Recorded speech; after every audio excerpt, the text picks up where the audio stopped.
Vermont Utility Weather Outlook. This will be valid the rest of today, Wednesday, through next Tuesday, February the 9th. Well, we have a wet, windy weather system in progress, producing some strong gusty winds, though low impact. We have an alert in progress. Please refer to that alert for more information. We're looking at our next transition day from wet weather to drying out on Thursday with colder temperatures as well. And a pretty nice project weather day Friday we'll be setting up. This looks like we'll see some potential for some flurry activity on Saturday, and then an Arctic frontal system will move in along about Sunday, drop the temperatures a little bit more. High pressure will build in for Monday. That'll be our next good project day. And then following that area of higher pressure will wane. It'll start to move aside for what could be a developing area of low pressure along the coast. This would be a nor'easter that may just fall as snow and really not have very much impact for utilities at all. This would be along about Tuesday night into the day on Wednesday of next week. And we're looking at an area of low pressure right here that's riding up and basically headed toward Quebec and Canada. And as it does so, it's pulling in a tighter pressure gradient along with a very wet frontal boundary. And you can see the influence of this stretches all the way down into the Gulf of Mexico. A lot of thunderstorm activity here. They've had areas of severe weather across the southeast U.S., but also to the sort of split in fashion, some snowfall. And this is the leftovers from the blizzard conditions that have moved into the upper Midwest. This area of low pressure will take a track off to the north and east and go harmlessly by late today, but first we're looking at some winds and some issues with rain, but most of the travel issues appear to be over with at this point in time. Okay, so here's our weather system that's fairly wet.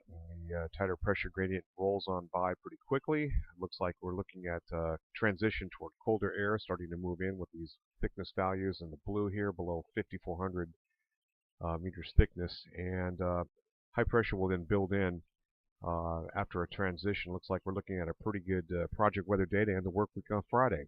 Thereafter, a little bit of flurry activity will work in off the Great Lakes. There's a very small weak disturbance in the upper levels of the atmosphere that's kind of triggering that. And you can see that kind of rolls on by. Looks like a very weak frontal system. A little bit more potent here with this Alberta Clipper system that's going to be trying to move by. This is some really cold air associated with it to the north. So as that begins to track through, it'll drag a cold front and probably an Arctic front with some snow showers, and we could accumulate some snowfall with this on the fluffy side, maybe as much as 1 to 3 inches.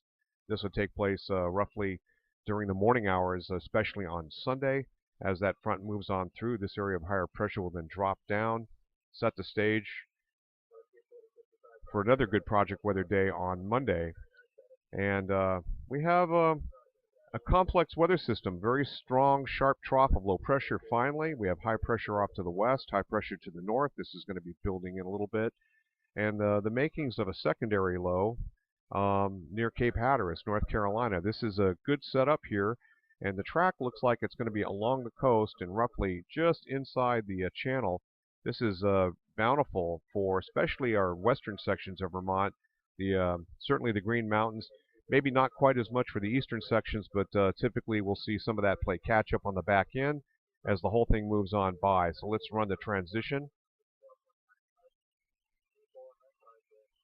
So here's the makeup right here. And you can see the deformation zone with some mesoscale banding potential there, strongest on the western side of Vermont. So pretty good swath of snow. This would be the biggest nor'easter we've seen so far this winter, and that's not saying much. This is just beyond the period as it looks right now. Then beyond that, just another clipper system, and we have a tendency to stay cold.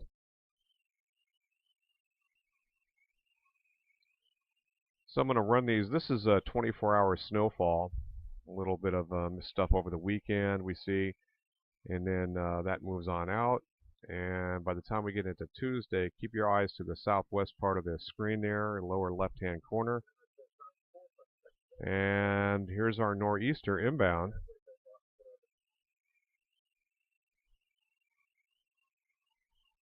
And outbound. Not especially the best look here. It's a contamination with the current wet weather system, but Really not a whole lot going on for the next inside the next 7 days. This is valid through 12Z Wednesday, 7 o'clock Wednesday morning. This would also include this nor'easter, so you're not going to learn very much with that. Here's a look at maximum temperatures, and this is valid over the next 5 days. And about 3 days later, you can see still a little bit of warmth hanging in tough. Current conditions, 7-day snowfall.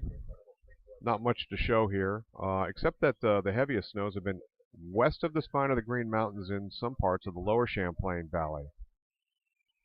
Snow depths, where's the snow holding? Well, east of the spine of the Green Mountains, except 6 inches up in these locations here, northeastern corner of Bennington County.